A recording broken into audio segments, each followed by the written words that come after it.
Welcome back to the channel. I am continuing working on my Junkyard Score Chevy 2500 LD, which means light duty. That's right. It's got 6-lug wheels on it and stuff. And I'm trying to figure out the runnability problem on this. And when I talked to the salvage yard people that I bought it from, they told me that it was brought in for engine problems. They couldn't get it to run right. Well, I'm diving in to figure out why. Follow along.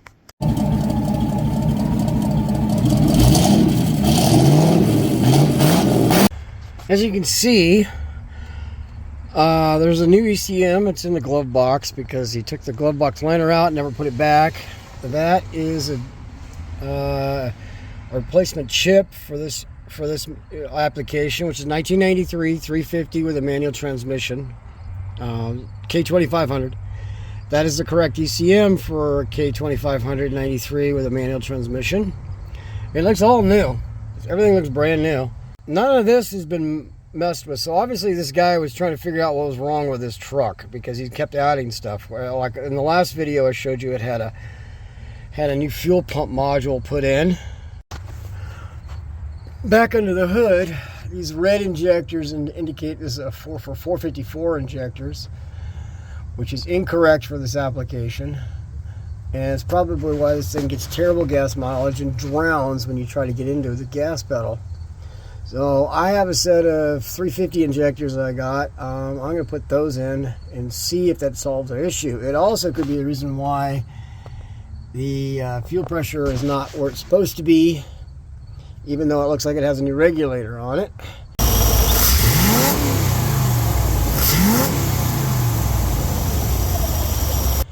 The throttle body is for 350. That's a typical 93 to 95 throttle body part number for 350, not a 454. So while they're interchangeable and all that, I'm gonna change these out. I got a pair of 350 ones from the junkyard. I'm just gonna throw them in there. We'll see if they even work. But they're, you know, 20 bucks. So what the hell? See if I can get this off without screwing up the gasket and get these out without messing up the O-rings. So we'll give it a shot.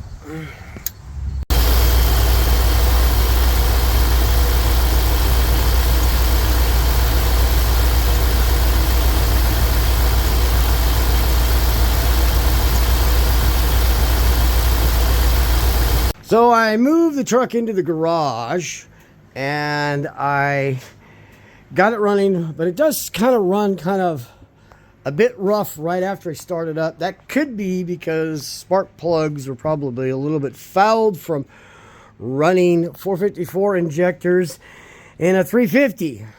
It also found out is that if you try to run 454 injectors in a 350 throttle body, which they do go straight into, that the fuel pressure will not work right because they're not the fuel pressure regulator is set up for 350 injectors at 55 pounds per hour and not 80 pounds per hour. So if you start getting into it, the throttle pressures are probably going to drop and it'll drown the engine. But let me show you, it's running. I'll start it up real quick and show you how it's running now that I've got it into the garage to do some more work. I got the garage door open so we don't die. I'm going to fire it up. I need to unplug that.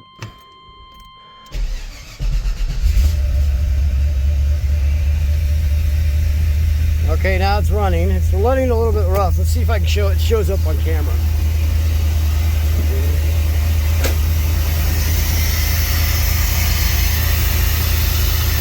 See how it's kind of shaking?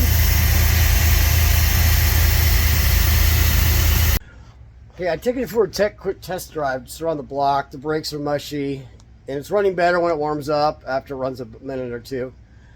But I want to take care of the brakes. I've been having to double pump them. It doesn't feel good. It doesn't feel safe, and it was like that when I test drove it at the junkyard. So I'm gonna show you something here first. Okay. It looks like the previous owner put in a brand new master cylinder. I mean, look at it. But I don't think he bled the brakes because it feels like they're not been bled. Feels like there's a lot of air in the lines.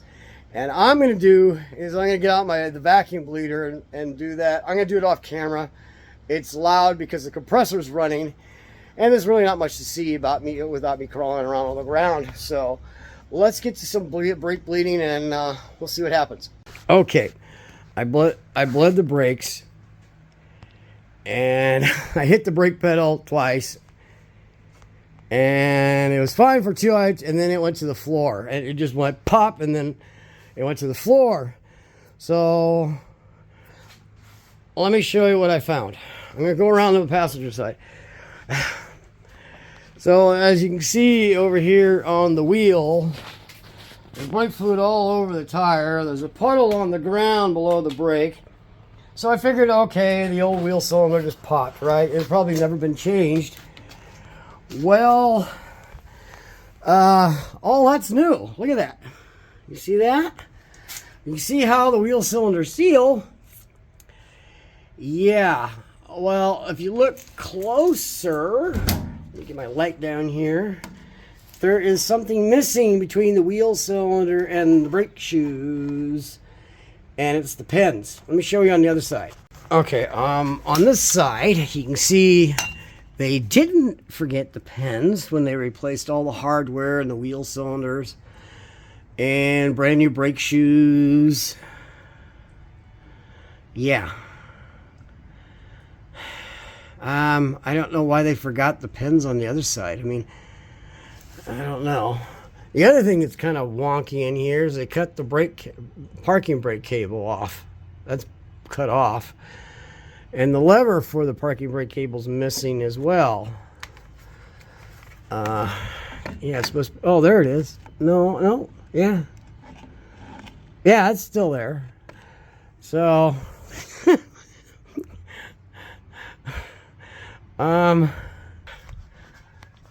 how this person didn't die driving this car, I don't know. I mean,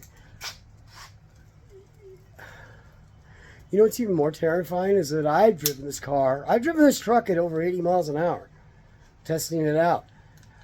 And I was double and triple pumping the brakes. And the only reason why the wheel cylinder didn't blow out before is because he never bled the brakes. I could be dead. I could have hit the brakes and the pedal hit the floor, have nothing, and smashed into somebody and hurt somebody. Oh man, some people should not be allowed to have tools. So first order of today is to replace all of this because the wheel cylinder's blown out. The brake shoes are now all contaminated in brake fluid. Oh look, here's the brake cable that is not attached to the lever. Oh God, I gotta fix all that. I'm gonna have to order a brake cable for the other side. Hopefully somebody like LMC makes them. So I'll have a parking brake. Oh yeah, I guess you guys didn't notice this. They did replace the U-bolts. But apparently they didn't measure them right. Oh boy. Yay. More work. Okay, after 2 trips to the parts store, finally got the right wheel cylinders. Alright, so this is what was in it. And that is much bigger than a 1-inch bore, which is what, or 1.06 bore, which is what this truck application is called for. And ended up buying these because they matched. And let's see here. Yeah, the seal's just coming out like that. I'm gonna just take that out like so. This is why this thing's, oh, there we go. Okay. So, what size bore is this?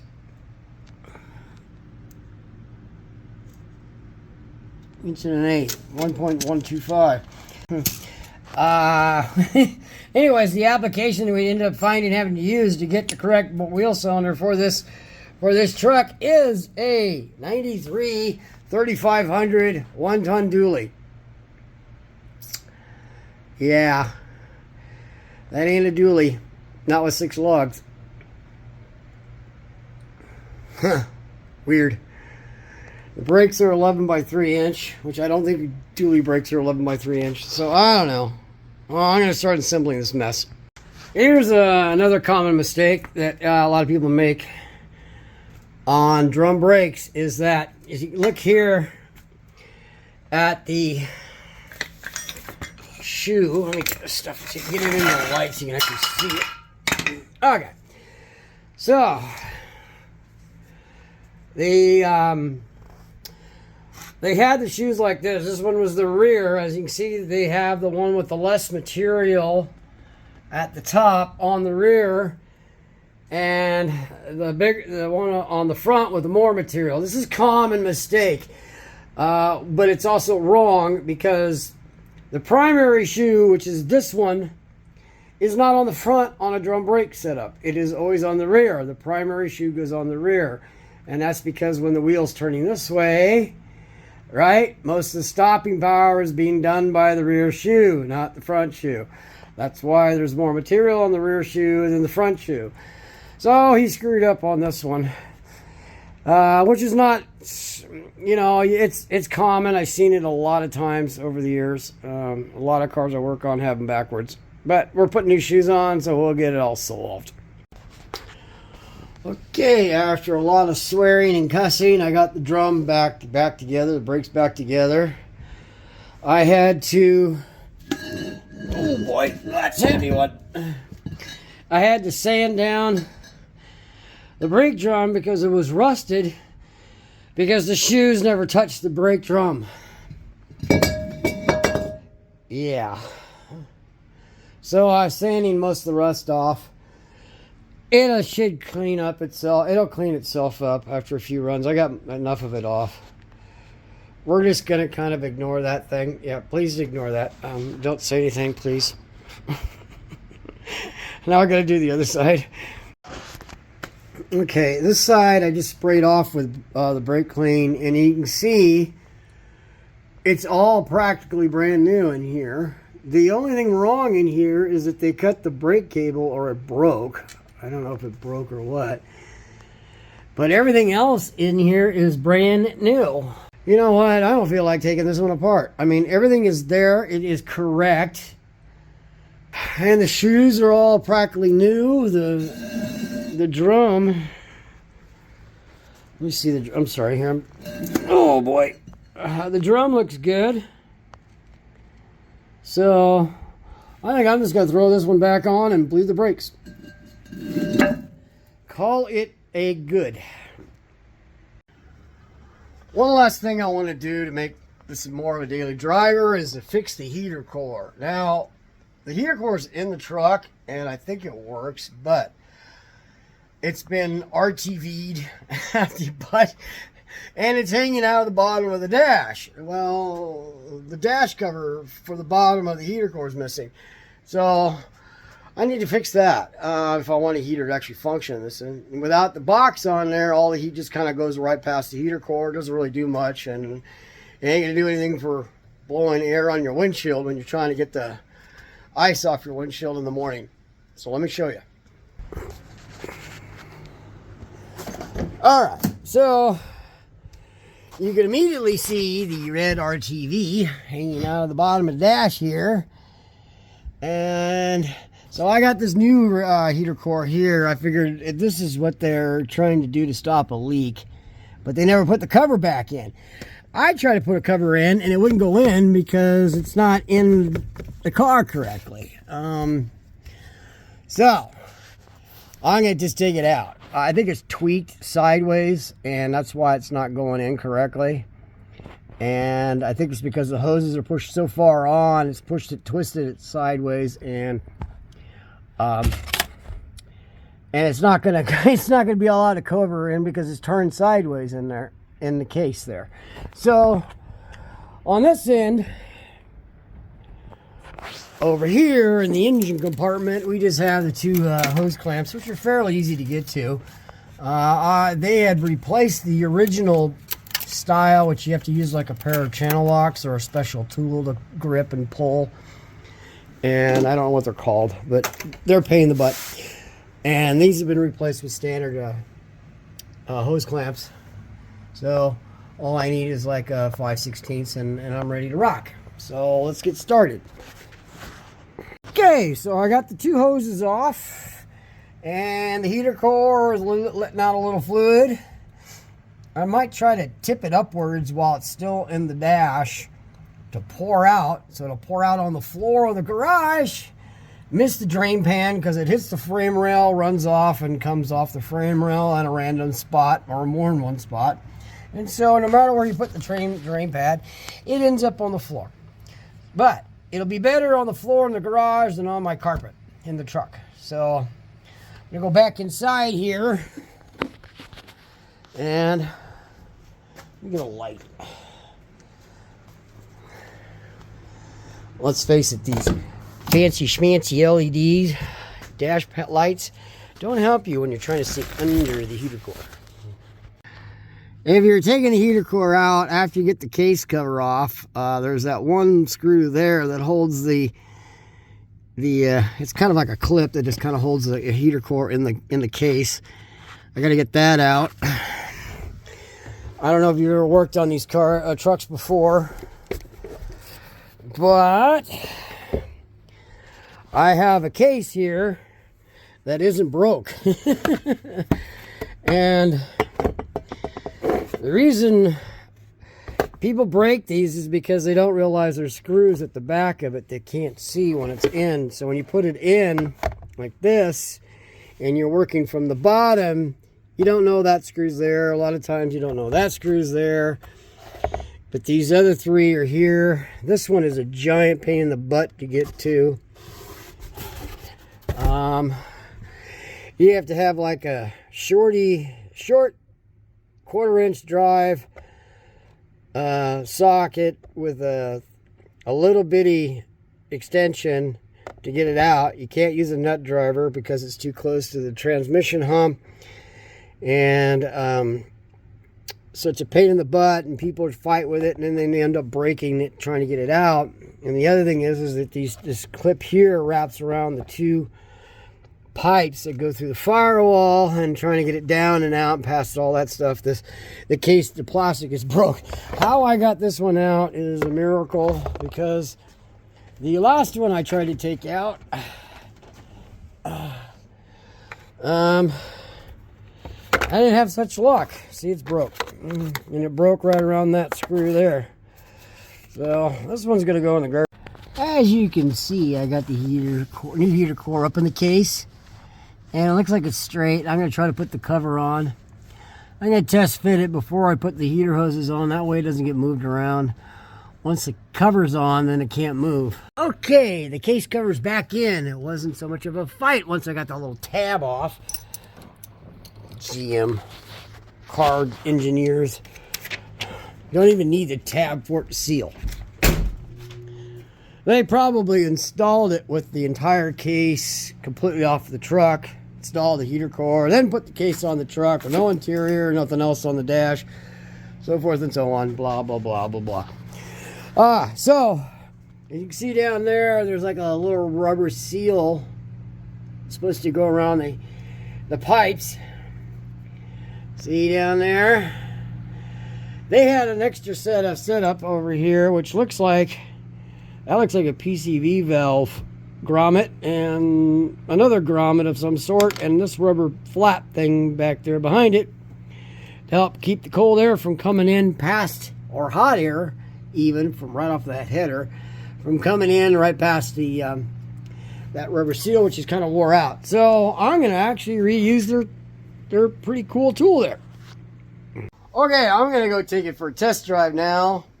Perfect time to test the heater. It is like 22 degrees outside. The wind's blowing. There's snow on the ground from last night.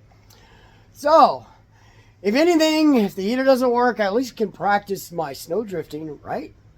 Alright, I got to start it up. I got the garage door still closed, but let's see if this thing actually goes on to defrost. Oh, it does. Oh yeah, look at that. Alright, that actually works. Oh yeah. Does this mean you had a radio delete when you have this little cubby hole here where the radio normally is, or in 93 they have all the radios there by then. Because I have a 1990 and it's got a radio here. It's not being used anymore. It's got a radio there like that. But this is where in 1990 they had like a cassette deck with the equalizer and all that. But, ooh, I better open the garage before I die of asphyxiation. Is that warning me that the door actuator is stuck? Well, last night I took it for a drive and the heater worked. It kept up. I mean, it was cold out. It was like in the teens last night, and I wasn't cold in the truck. But the heater should be working a lot harder than that and should be able to bake you out of the truck. I mean, these GM trucks of this era, the heaters, when they're working functioning correctly, should literally turn you into baked potato. And it didn't. Okay, so this door actuator is actually the temp. So when I pull the temp down, pull the temp back up, you can see it coming up. There we go. I'm going back down. That actuator actually works. Okay. So the other actuator is up behind the dashboard in a really fun place. Oh joy. So I'm gonna put this one back in. Okay, so those of you that were screaming at the TV screen because I said the actuator door was behind the dash, and I was wrong because it's over here. This is the actuator motor for the blend door. And if you work on these at all, you'll see what the problem is. And this is why it was probably getting jammed. Is that this thing here is supposed to be connected somehow to that thing. And they're not. It's got like a little plastic clip that they slide together on. I was messing with it and the clip fell out and it never hit the carpet, so it must be behind the door, the actuator motor. And this is actually working. So, the first thing I'm going to do is take this off and see if I can find the little plastic clip. And I think the reason why I was getting jammed, whoops, was this was getting stuck behind here somewhere, and it wouldn't allow the doors to move, and then it was setting off the little hey, I can't work settings on the actuator. Oh, there's a little clip right there. It's stuck right there, I think. Yeah, that might be it right there. All right, I'm gonna try to get it out. I'm gonna take this off. Okay, the heater seems to be working good. And it drives really well otherwise, so I think it's ready to be a daily driver.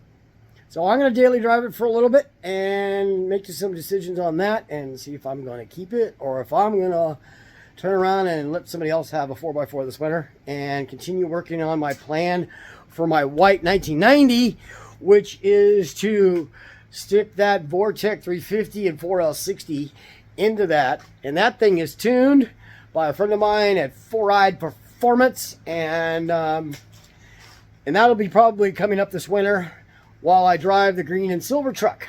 So hey, I got a 4x4 and I got two 4x4s. It's okay to be able to take one down for the winter and do a major project like this. In the meantime, I got to get back on the Impala. It's winter time. I got to do some winter maintenance.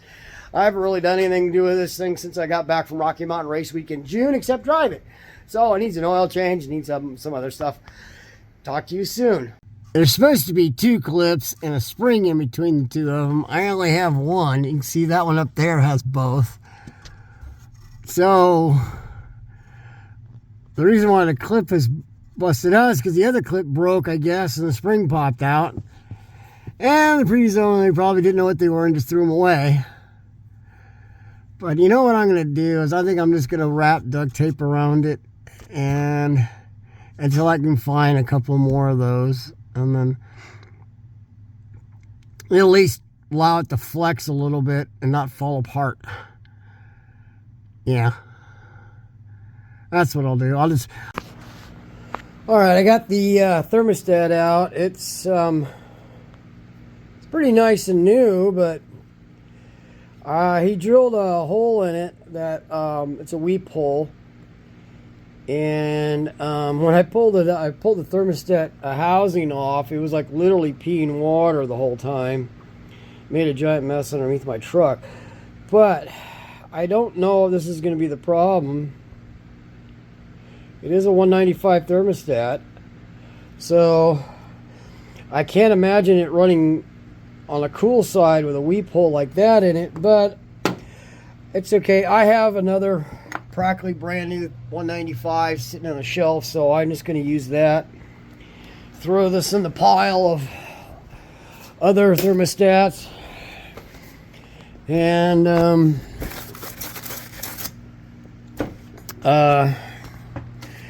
get these things cleaned up and get this back together. It's getting late. At this point, I think I'm gonna stick with what I got on that truck and drive it for a while. The brakes are good enough, though they could probably use another bleeding, and maybe the old-fashioned way of bleeding with the pump and the brake pedal style. They're a little bit on the soft side compared to my 1990.